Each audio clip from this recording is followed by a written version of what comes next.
ایسا تو فتنوں کے زمانے میں حضور کی 6 ہدایات ہیں، ان کو توجہ سے سنیں اور پلے باندھ لیں۔ فتنوں کا آغاز ہو چکا ہے، الیکشن شروع ہونے والا ہے، یہ گناہ سب سے زیادہ ہوتا ہے اس موقع پر، تو یہ ہدایت یاد رکھو، املک علیک لسانک، زبان قابو میں رکھو، کسی پر الزام نہ لگاؤ، کسی پر تہمت نہ لگاؤ۔ اور حضرت مفتی شفیع صاحب رحمت اللہ علیہ فرمایا کرتے تھے، کسی کے بارے میں تمہیں بات کرنی ہو، فلاں اچھا یا فلاں برا، اس وقت کہو۔ اگر تمہیں پکڑ کر کسی عدالت میں کھڑا کر دیا جائے اور تم سے کہا جائے ثابت کرو، اگر ثابت کرنے کی پوزیشن میں ہو تو بے شک کر لو۔ اگر کسی دنیا کی عدالت میں ثابت نہیں کر سکتے اپنے دعوے کو تو پھر یاد رکھو اس سے بڑی ایک عدالت لگنے والی ہے، وہاں بھی ثابت نہیں کر سکو گے، یہ زبان تمہیں تباہ کر دے گی، ہلاک کر دے گی۔ حضرت عبداللہ ابن عمر ابن العاص رضی اللہ عنہ کی روایت ہے، ایک مرتبہ نبی کریم صلی اللہ علیہ وسلم نے ان سے فرمایا، آپ نے فرمایا ابن عمر، عبداللہ ابن عمر، کیف بک اذا ابقیت فی حثالۃ من الناس، کہ عبداللہ ابن عمر بتاؤ اس وقت تمہارا کیا حال ہوگا جب تم ردی اور بیکار قسم کے لوگوں میں تم سانسیں لوگے، زندگی گزارو گے، تمہارے آس پاس چاروں طرف ہر طرف ردی لوگ ہوں گے، بیکار لوگ ہوں گے، کوئی ان میں وزن نہیں ہوگا، کوئی مریجت عہودہم واماناتہم واختلفوا فکانوا ہاکذا، نہ اپنی امانتوں کی حفاظت کرنے والے ہوں گے، نہ عہد کی پاسداری کرنے والے ہوں گے، امانت میں خائن ہوں گے، اپنے عہدوں میں خائن ہوں گے، کرپٹ ہوں گے، عہد شکنی کریں گے، بات کریں گے، وعدہ کریں گے، پھر جائیں گے۔ ایسے لوگ بیکار اور ردی قسم کے لوگ تمہارے آس پاس ہوں گے، اس وقت تمہارا کیا حال ہوگا۔ جیسے آج کل ہم دیکھتے ہیں امانت کا فقدان ہوتا جا رہا ہے، امانتیں اٹھتی جا رہی ہیں۔ حضور نے فرمایا قیامت کی جو ابتدائی سب سے پہلی علامت ظاہر ہوگی وہ یہی ہوگی کہ امانت اٹھ جائے گی اور ڈھونڈے سے امانت دار آدمی نظر نہیں آئے گا۔ زبان کے جھوٹے، امانتوں میں خائن اور وعدہ کر کے پھرنے والے۔ حضرت عبداللہ ابن عمر ابن العاص رضی اللہ عنہ نے عرض کیا، یا رسول اللہ میرے لیے کیا حکم ہے، اگر ایسا دور آ جائے تو میرے لیے کیا حکم ہے؟ آپ نے فرمایا 6 کام کرنا تمہارے لیے اس وقت 6 ہدایات ہیں، 6 ہدایات ہیں۔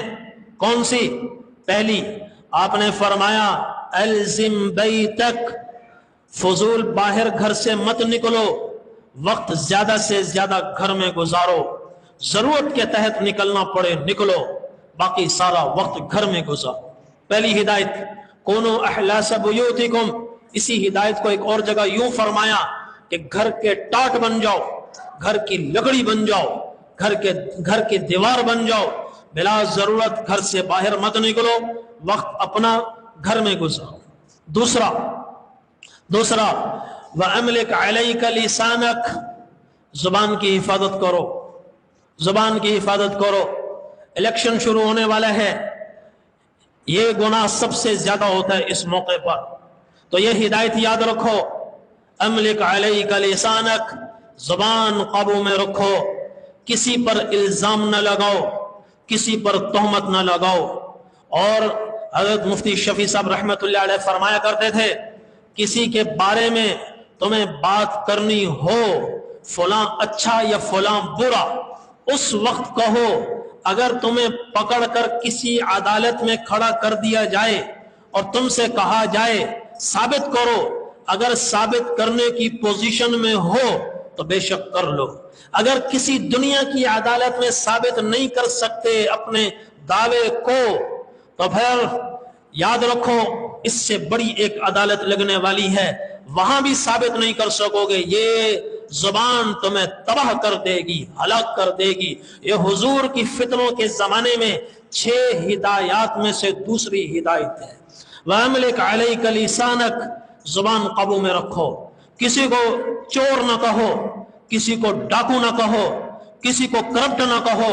ثبوت ہے، عدالت میں ثابت کر سکتے ہو، ثبوت موجود ہیں، پھر بے شک اجازت ہے۔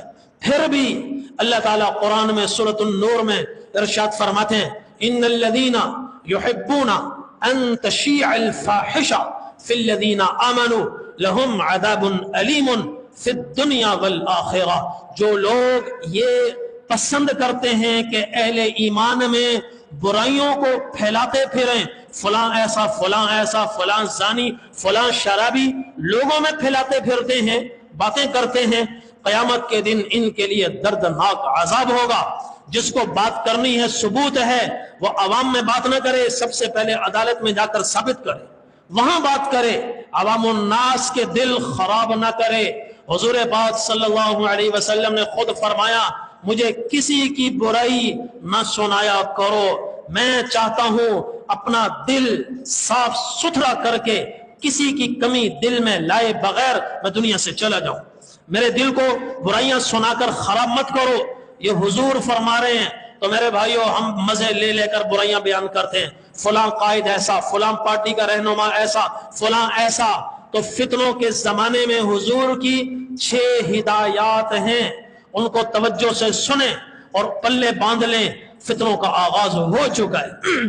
پہلا آپ نے فرمایا بلا ضرورت گھر سے مت نکلو، دوسرا زبان کی حفاظت کرو، زبان کی حفاظت کرو، تیسرا وخذ من المعروف، جو خیر کے کام یقینی طور پر تمہیں معلوم ہیں وہ تو نہ چھوڑو، وہ تو نہ چھوڑو۔ نماز کا سب کو پتہ ہے کہ نہیں؟ نماز فرض ہے، یہ سب کو پتہ ہے، تو نماز نہ چھوڑو۔ یہ سب کو پتہ ہے کہ سچائی اچھائی ہے، جھوٹ بری چیز ہے، سب کو پتہ ہے، تو یہ مت چھوڑو۔ امانت کے خیر ہونے کا سب کو پتہ ہے کہ نہیں؟ تو یہ مت چھوڑو۔ جو موٹی موٹی دین کی باتیں ہیں جو سب جانتے ہیں، یقینی طور پر سب کو معلوم ہے، وہ تو بالکل نہ چھوڑو۔ وَدَعْ مَا تُنْكِرُ، اور جس گناہ کا یقینی طور پر گناہ ہونا معلوم ہے وہ مت کرو۔ یقینی طور پر چھوٹے موٹے بعض گناہ مشتبہ ہوتے ہیں، حضور نے فرمایا چلو فتنوں کے زمانے میں وہ اگر کوئی کر جائے، مشتبہ ہیں، پتہ نہیں ہے، وہ ایک الگ مسئلہ ہے۔ یقینی طور پر جو گناہ معلوم ہے، یہ سب کو پتہ ہے کہ زنا حرام ہے، بولو، شراب حرام ہے، جھوٹ بولنا حرام ہے، دھوکہ دینا حرام ہے، نماز چھوڑنا حرام ہے، پتہ ہے کہ نہیں پتہ؟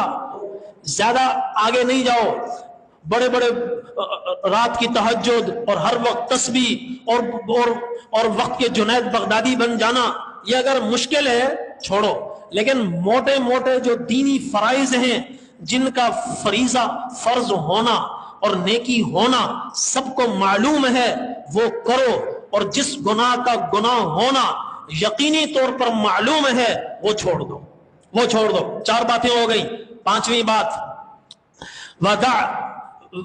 وَدَعْ أَمْرَ وَعَلَيْكَ بِخَاصَّةِ نَفْسِكَ، اس وقت اپنی ذات کی فکر زیادہ کرو، اپنی ذات کی فکر زیادہ کرو۔ آج ہر شخص پوری دنیا کو سدھارنا چاہتا ہے اپنے آپ کو بھول کر، اپنے آپ کو بھول کر۔ تو دعوت کا آغاز اپنی ذات سے کرو، اپنی ذات سے کرو۔ انبیاء علیہم السلام جب دعوت دیتے تھے تو یہ بھی فرماتے تھے کہ میری ذات بھی مخاطب ہے، میں نہیں چاہتا کہ جو میں کہوں اس کے خلاف کروں، نہیں، لما تقولون ما لا تفعلون، جو کرتے نہیں ہو وہ کہتے کیوں ہو، وہ کرو۔ تو فرمایا وعلیک بخاصۃ نفسک، ایسے وقت میں سب سے زیادہ محنت اپنی ذات پر کرو، اپنی ذات پر محنت زیادہ کرو۔ وَدَعْ أَمْرَ الْعَامَّةِ، اور عوام الناس اگر بات مان لیں تو ٹھیک ہے، نہ مانے زبردستی نہ کرو، ان کو ان کے حال پر چھوڑ دو۔ ایک آدھ دفعہ کہہ دو بھائی جھوٹ مت، یہ جھوٹ ہے، غلط ہے، یہ الزام تراشی ہے، یہ غلط ہے۔ مانتا ہے مان لے، نہیں مانتا ان کو ان کے حال پر چھوڑ دو۔ زیادہ تشدد کرو گے تو جتنا بگاڑ ابھی موجود ہے بگاڑ میں اضافہ ہوگا، بڑھ جائے گا۔ اپنے اوپر تشدد کرو، اپنے اوپر ہر ایک کو حکومت حاصل ہے، اپنے اوپر محنت زیادہ کرو، عوام کو ان کے حال پر چھوڑ دو۔ فتنوں کے زمانے میں نبی کریم صلی اللہ علیہ وسلم نے یہ ہدایات ارشاد فرمائی ہیں۔